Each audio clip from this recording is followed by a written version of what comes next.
22,000 টাকায় তারা চুক্তিবদ্ধ হয় যে আমরা 22,000 টাকা দিলে কাজটা করে দিব। এর ইতিপূর্বে তারা 17,000 টাকা প্রদান করেছিল এখানে, তারপরেও তারা কাজটি করেনি। আবেদনকারী যিনি 5,000 টাকা এখানে আজকে দিয়েছে, তারপরে আমাদেরকে একটি সিগন্যাল প্রদান করলে আমরা হানাতে এসে অডিটর এবং এখানে যে হিসাবরক্ষণ কর্মকর্তা আছে তাদের দুজনকেই গ্রেপ্তার করি। একটা ছবি তুলছেন, একটা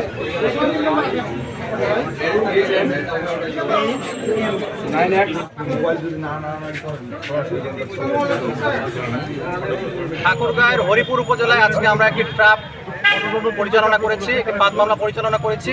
মূলত এখানে আব্দুল হামিদ নামে একজন নৈশ প্রহরী এখানে একটি সরকারি প্রতিষ্ঠানের, তিনি তার অবসরজনিত কারণে একটি এলপিসি এখানে দিয়েছিল। তার অবসরকালীন যে ভাতাগুলো সেগুলো যাতে তিনি সঠিক সময় পান, কিন্তু 5/2/2025 তারিখে এখানে তিনি তার আবেদনটি জমা দেন, কিন্তু আজ পর্যন্ত তার আবেদনটি নিষ্পত্তি করা হয়নি। বিভিন্ন সময় তাকে ঘোরানো হয়েছে এবং এক পর্যায়ে উপজেলার হিসাবরক্ষণ কর্মকর্তার পক্ষে তারা একটি দেন দরবার করে যে 30,000 টাকা যদি তাদেরকে প্রদান করা হয় তাহলে তারা ইএলপিসিটা প্রদান করবে।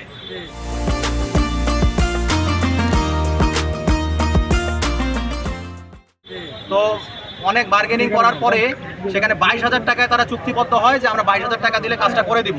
এর ইতিপূর্বে তারা 17,000 টাকা প্রদান করেছিল এখানে, তারপরেও তারা কাজটি করেনি।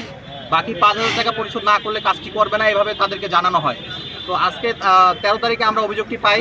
13 তারিখে আমরা অভিযোগটি পাওয়ার পরে আমরা একটি ফাঁদ টিম গঠন করি এবং ফাঁদ টিম গঠন করার পরে আমরা আজকে এখানে ছদ্মবেশে আশেপাশে বিরাজ করছিলাম এবং যখন ওই ভুক্তভোগী আবেদনকারী যিনি 5,000 টাকা এখানে আজকে দিয়েছে, তারপরে আমাদেরকে একটি সিগন্যাল প্রদান করলে আমরা হানাতে এসে অডিটর এবং এখানে যে হিসাবরক্ষণ কর্মকর্তা আছে তাদের দুজনকেই গ্রেপ্তার করি এবং 5,000 টাকা যে আমরা পেয়েছি সেটি আমরা গতকালকে একটা ইনভেন্টরি করেছিলাম এই টাকার। সেই নোটগুলো এখানে এসআই রয়েছেন শহীদুল্লাহ সাহেব, ওনার উপস্থিতিতে নোটগুলোর মিলিয়ে দেখানো হয়েছে এবং মিলিয়ে হুবহু মিল পাওয়া গিয়েছে নোটগুলোর সঙ্গে আমাদের ইনভেন্টরিকৃত টাকাগুলোর। তো আমরা এখন একটি এফআইআর লঞ্চ করব দুদক সজাগা ঠাকুরগাঁয়ে। এরপরে আমরা তাদেরকে কোর্টে চালানোর মাধ্যমে আমাদের কমিশনের সিদ্ধান্তক্রমে আইনানুগ ব্যবস্থা গ্রহণ করব।